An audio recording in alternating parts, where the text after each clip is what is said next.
Do you not think that they can? Do you know how big the debts are? The deficit is 155 or 160 billion pounds per year. I mean, that's a lot of money. They're going to have to do a whole lot of stuff. I hope they do. And they're talking about a whole lot of stuff. I hope they do. Can they do it? I don't think they can. No, if you ask me, it cannot be done, because what will happen is everybody now says, okay, we're going to have some pain and we'll go through it. But in 6 months or a year or 2 years, people are going to say, we didn't expect this much pain. This is too much pain. We're not going to do this anymore. And then they either throw them out, or these guys will relent and go back to the old ways. But did you make the point that it's been done before in Scandinavia and in Canada? They sorted out debts of a similar level. Why couldn't it be done here? It can be done here. I don't expect it to be done here. That's all I'm saying, because the pain is going to have to be so great. The UK is now one of the largest debtor nations in the history of the world. It is staggering how much debt you've run. By the way, the U.S. is worse. Don't get me wrong. I'm not sitting here saying the U.S. is much worse. But these countries have made some terrible mistakes. The world is moving. In the 1920s and 30s, the world moved from the UK to the US during a financial crisis.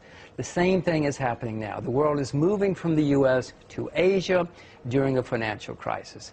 I don't like saying this. I'm an American. I love England. I had fabulous times in the UK. But I have to face reality. And that's why in 2007 you moved to Singapore. That's one of the reasons. Yes, I have 2 little children born in 2003 and 2008. I want them to grow up knowing Asia and speaking Mandarin. In their lifetimes, I don't think I can give them better skills. And that is because the wealth, the power, is in Asia, in China. Sarah, the largest creditor nations in the world are China, Korea, Japan, Taiwan, Hong Kong, Singapore. Whether we like it or not, that's where the assets are. You know who the largest debtor nations in the world are and where they are. I don't like saying this, but throughout history, you've never seen people say, look at those debtors. Let's go over there with all those debtors. No, people have said, look at all those assets. Look at all that money. Let's go there. And that's what's happening. The United States has survived a phenomenally long period of time on its debt. Well, yes, it was a creditor nation as recently as 1987, and now it's the largest debtor nation in the history of the world. But that's only 23 years. But give it a few more years, you'll see.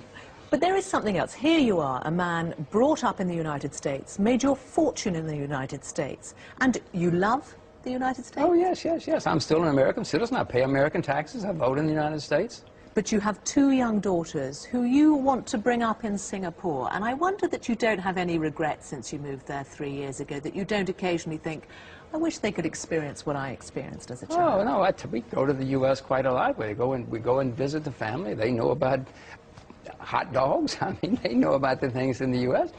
But maybe I would have been better rounded had I known more than just growing up in a small town in Alabama. But I wonder if your money, in a way, has bought you the freedom to do that.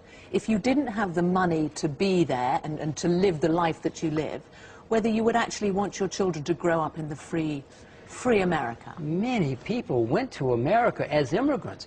In the 1920s and 1930s, millions of Brits immigrated to the U.S. Were they right or wrong? I would say they did the right thing by going to the U.S.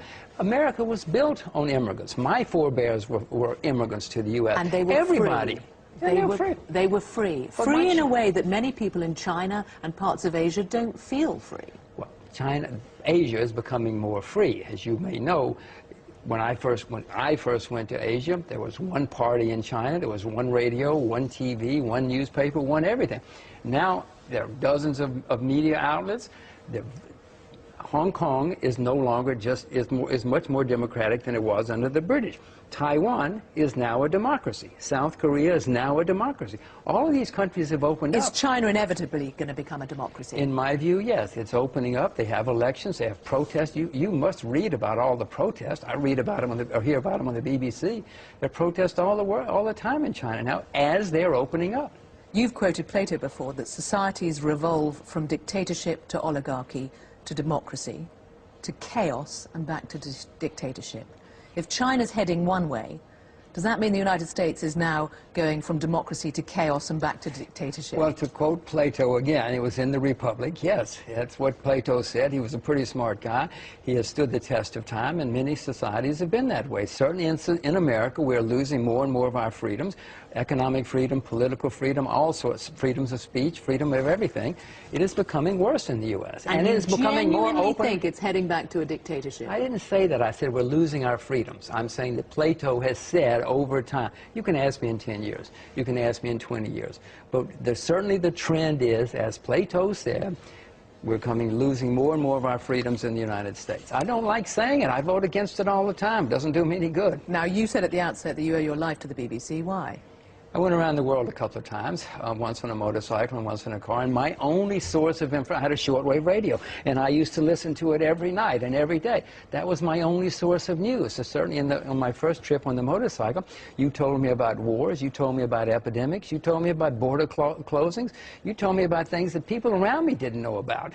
You were doing an extraordinary thing then. You were the first person to motorbike across China. That was back in 1988. Right, yeah. Did you fall in love with the country? Is it I wonder if there's an emotional attachment as well. Well, I saw huge changes. It's like when you see something close to the ground, you see the reality. When you see the world from the ground up. I could see that everything I had been told about China was totally wrong. I first went to China in 1984, and I was scared. I was going to be with all these bloodthirsty communists, horrible red Chinese, you know, and I got this, where are they? They were ambitious, they loved their kids, they were trying to get ahead, they were working from dawn to dusk. Same thing happened when I went back in '86, and when I drove across the country in 1988, I said, wait a minute, these guys may call themselves communists, but they're extraordinary capitalists, and that has continued to be the case. It is extraordinary because despite the fact that you say that, here you are, one of the world's sort of biggest free marketeers, and yet you're a huge fan of a country that, although you call the individuals capitalists, it's a system which is it's not a democracy. But it's changing. I'm just saying to you, it is changing. Do not think I disapprove. Do you ever feel uncomfortable about the fact that it's not a democracy, though? I take your point about it's changing, but there are decisions that are made in China that you must think... There are decisions that are made in the UK, that are made in the US. I think, oh my gosh, how did these things possibly happen?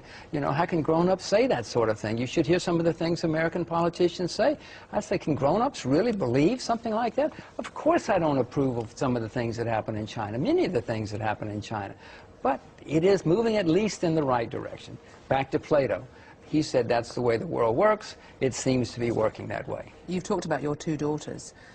You set them up bank accounts in Switzerland in the Swiss franc. Is that the safest place for somebody to put their money?